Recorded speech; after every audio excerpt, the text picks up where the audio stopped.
Hey friends, it's Amber and Garrett from Gear Glasses and Gadgets, and today we are bringing you a real-world, real wedding review of the Sony a6500. Garrett.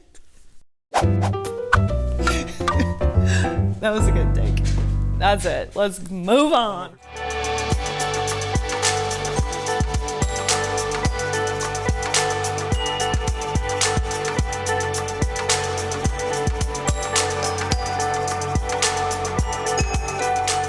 All right, friends, so we recently shot Ashley and Brett's wedding at West Baden, and that day we decided to set our A7S IIs aside and strictly shoot with the Sony a6500. We were able to get our hands on 3 of the a6500s. We shot the entire thing from all 3 different angles, plus a drone, of course, with the a6500, and we wanted to share with you our results. We put together a highlight video for Ashley and Brett, and we are super excited with how it turned out. We also put the lens choices on each clip so that you get to know how we shoot a wedding day.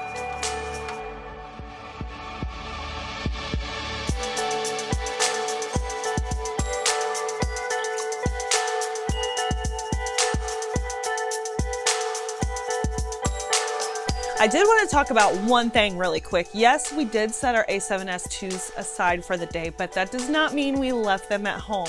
We brought them with us because we are testing out a new camera and you never know what's going to happen, so we did have those with us in our case.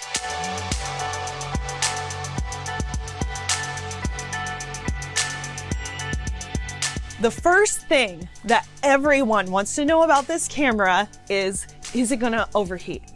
Will it overheat if I use it for extended periods of time? Our very first video with this was an unboxing video, and we did a Facebook Live video just to see how long it would take to overheat. We'll have a link to this video in the description box below, but it's pretty boring because this camera, we let it roll for 3 hours, recording in 4K, 100 megabits per second, and it did not overheat. I think that's a pretty good indication that it's not going to overheat on you during a wedding day, but of course, always make sure you do your own tests at home with your own unit.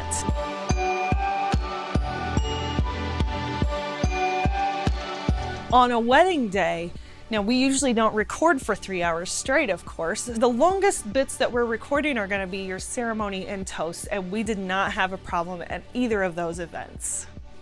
There is actually a new feature with the Sony a6500, and it is called Auto Power Off Temp. You can set it to standard or high, and the high is going to give you longer time before it will turn off from being too warm.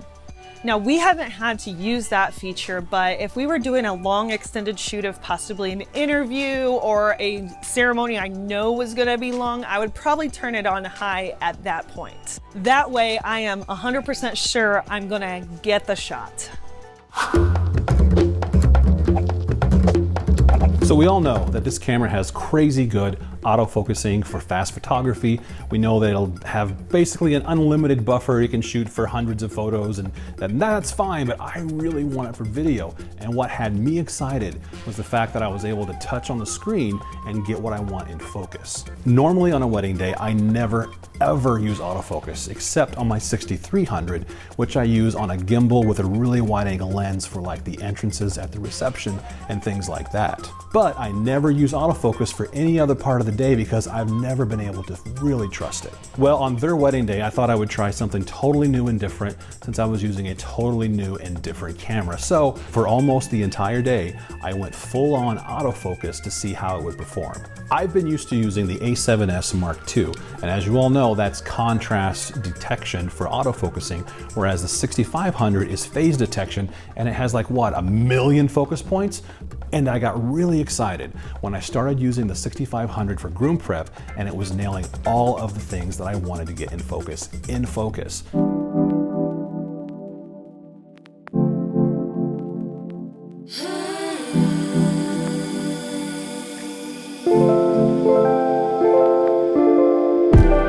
As soon as I started shooting the groom prep, I just decided I wasn't gonna do do manual focus, even though that's what I've done for the past 15 years shooting weddings, and I went full autofocus. Now the mode I used was spot focus touch. So I would see a scene, and by the way, I went handheld, we'll talk about that later, but I would see a scene and I would just touch on the part of the frame I wanted to be in focus and hold it there, and did a great job of tracking that and having that in focus. Like all autofocus systems, your foreground is going to play a huge part of what's in focus. Occasionally I was using the 24-70 G Master, and I would have to just flip over to manual focus because, for instance, you know, I'm shooting the groom getting his tie on, or the groom was actually helping his son get his tie on, and if somebody would walk in front of me or get in front of the frame, the autofocus system would obviously try to lock on that. So sometimes when you're shooting through your foreground and you want to get something in the background in focus, you may have to switch over to manual focus.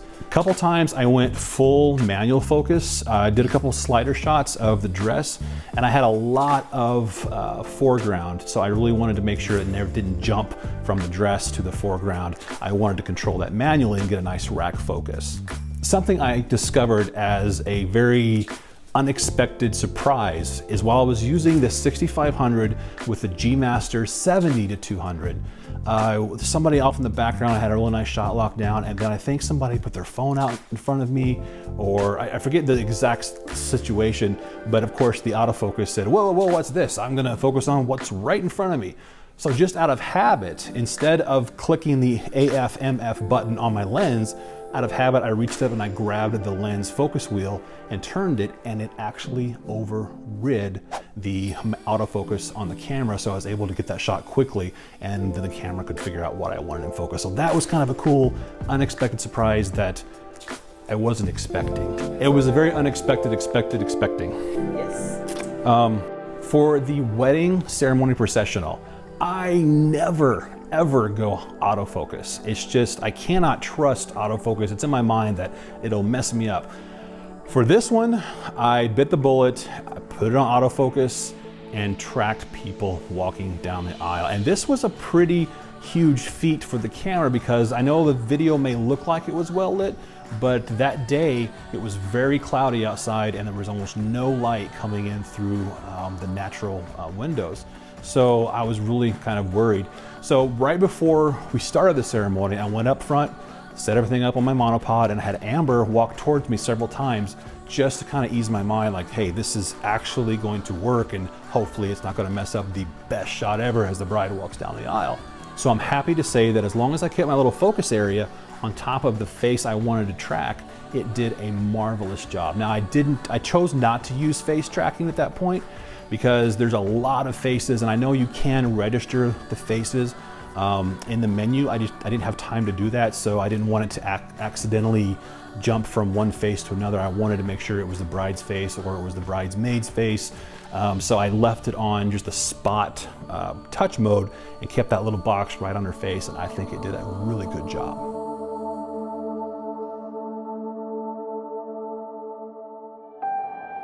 I know another thing that a lot of people ask about with Sony cameras in general, and specifically the a6500, is battery life. Now, we were a little worried about the battery life now that they have the in-body image stabilization on this camera, but I'm happy to report that we were shooting in 4K, 100 megabits per second, continuous recording. One of these little guys would last you around an hour of solid recording. So on a wedding day, these little tiny batteries, I went through about 5 of them, and that was roughly a 10-hour day. And one thing that I'm really bad at, I actually never turn my camera off. Now, one tip to help extend your battery life is make sure you turn on airplane mode, because if it is on Wi-Fi mode, you're gonna be sucking that juice down. So turn it on airplane mode and you should be fine. In-body stabilization is the best thing to happen to event filmmakers and videographers across the globe. From the first time we started using it with the A7S II, it has really changed the way that I approach a wedding. For instance, a long time ago, I used to bring a tripod to all of my groom prep or bride prep. Then we got a little smarter, and the monopod thing started becoming huge. We started using monopods. Well, that was great. That was a huge deal for us. That made our way of shooting so much quicker and faster. Now on a wedding day, when I shoot the groom prep, which is what I'm usually tasked to do, I use the G Master 24-70, which does not have image stabilization, but I'm using it with either the a7S II or the 6500, and I'm able to go handheld, and it's so unbelievably freeing to be able to do that. You walk into a room, you don't have all this gear, you have a camera in your hand, the groom isn't intimidated by all your equipment, and it's just a really nice freedom to feel. Now, if you're not accustomed to shooting handheld, it's definitely something you want to put some practice time into, because it can be a little bit intimidating at first until you figure out what works best for you. It may take some practice. I like to pull the camera body up to my body, and then when I want to move the camera, I don't move the actual camera with my arms. I use my body to move it left and right, and sometimes even simulate a slider shot when I don't have a slider or don't have the time to set up a slider. I can get quick, easy little movements that look great. Now, talking about camera movement brings me to another subject, rolling shutter. Everybody wants to know, how is the rolling shutter on the 6500 compared to the 6300? The 6500 is an amazing fast action sports photography camera. If you need to get out there and shoot something that's super fast action, this is definitely the camera you want to look at for photography. Now for video, you don't want to move the camera around too quickly on a wedding day, which a lot of us don't do. A lot of whips and pans and we don't move our camera like this, so it's not really a problem. And from the few times we've shot with it, it has not been a problem for us. We've done slider shots with it, we've done gimbal shots with it, I've done handheld shots with it. And as long as you're not, doing movements like this all over the place, which who really does that at a wedding? It does a great job. Now, if you do sit there and you like to whip it up around like that, you're gonna see a lot of rolling shutter, but we did not have any issues with it the day of the wedding.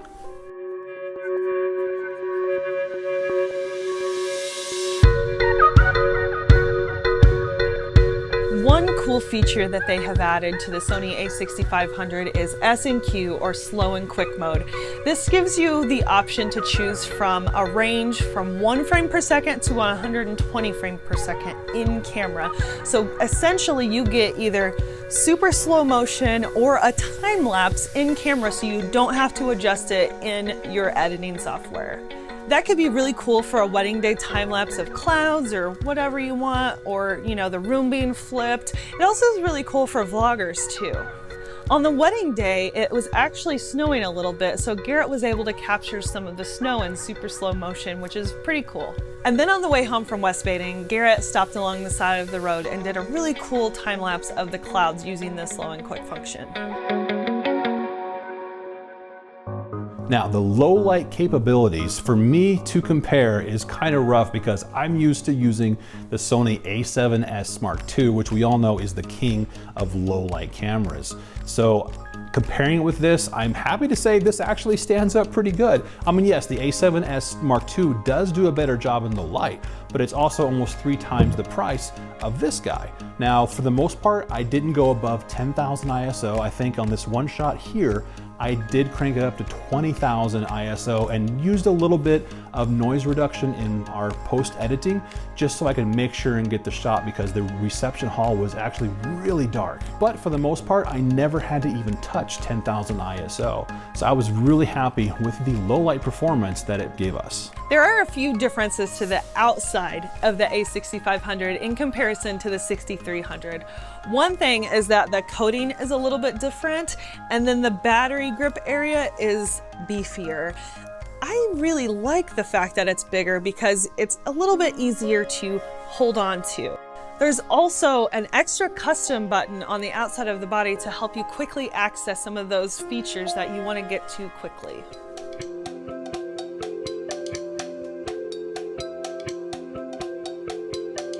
Now, when you go outside with your 6500, the screen on the back basically turns into a mirror on bright sunny days.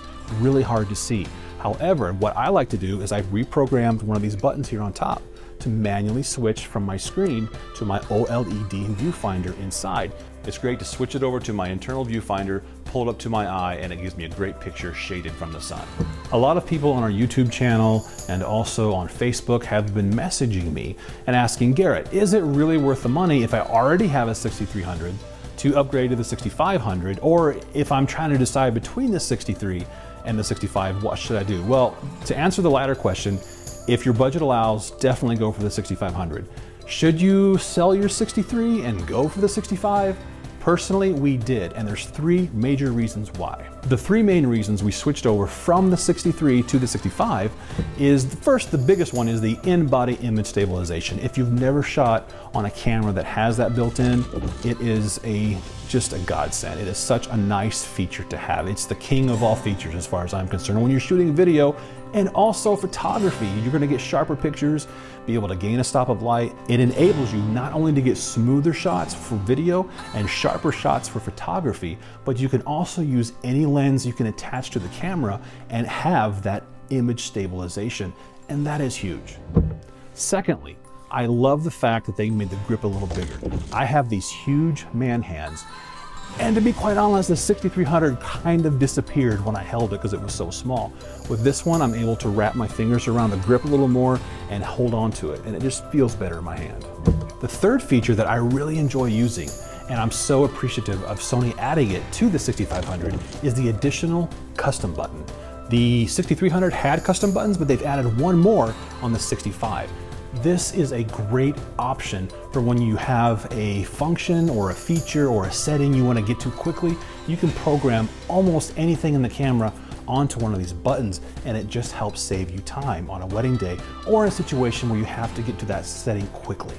The a6500 is definitely a recommendation from us. If your budget is around $1,000, this is the camera you need to gravitate towards. It has served us well so far, and we've got some great images from it. Another feature the 6500 has that a lot of other Sony cameras have as well is the clear image zoom.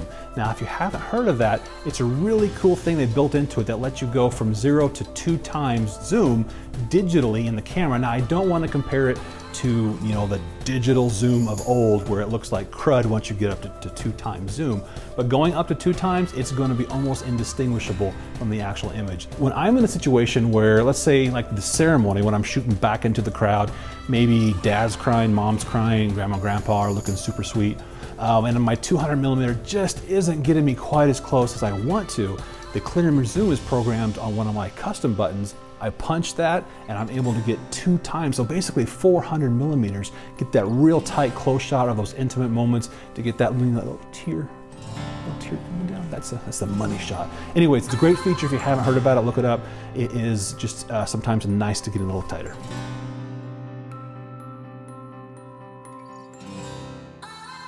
All right, guys, thank you so much for taking the time to watch our video. We appreciate you listening to us babble on and give you our opinion about the Sony a6500. If you would, just take a minute, give this video a thumbs up, and subscribe to our channel. Thanks so much for watching, and LLAP, friends.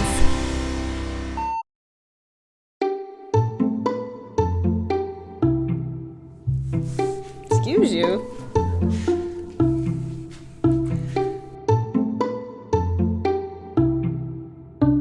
It's Amber from Gear, Glasses, and Gadgets. I can't.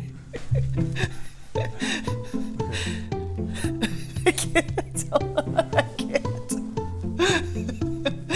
Okay, go. Get down. So, I don't want to say so because we say so much.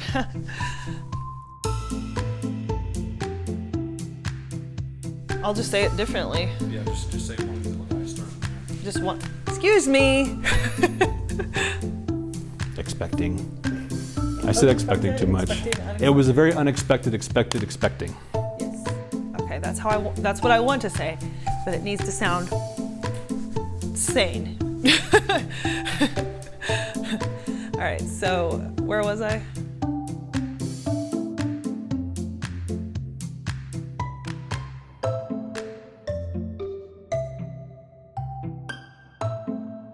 Right over your eyeball. This is not natural to me at all. I know. It's as good as camera. I never said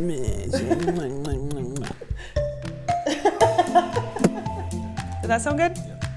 All right. Size matters. Well, that's better Actually. than actually. So. Actually. Actually, this actually is so actually. There are a few, let's see, I need to look happy. Okay. Actually, it's a fun word to go to, apparently. Now, talking about moving the camera around brings me to another subject of rolling shutter. Everybody wants to know how that performs. Why are you shaking your head no? Sorry, I was getting my bangs out of my face. I wasn't. Oh, come on, Garrett. Garrett. Shh, don't talk to me. That really doesn't help when you say, Garrett. Just don't talk to me. No eyeball me either, hon. You're being rude. Well, I'm just telling you, I just need some space. Okay, what was I saying? With in-body image stabilization, we'll just call it IBIS. That sounds too much like ISIS, never mind.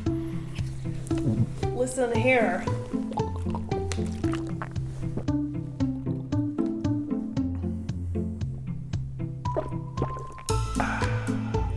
And as always, live long and prosper. I was gonna say that. And as always, Okay. thanks so much for watching. So and how do you know when you're going to say it? How will I know? Whenever you stop rambling, you're overcomplicating it. Not you. Make sure you like this video and subscribe to our channel. And I'll say, as always, thanks so much for watching. And LLAP friends. Did you like that?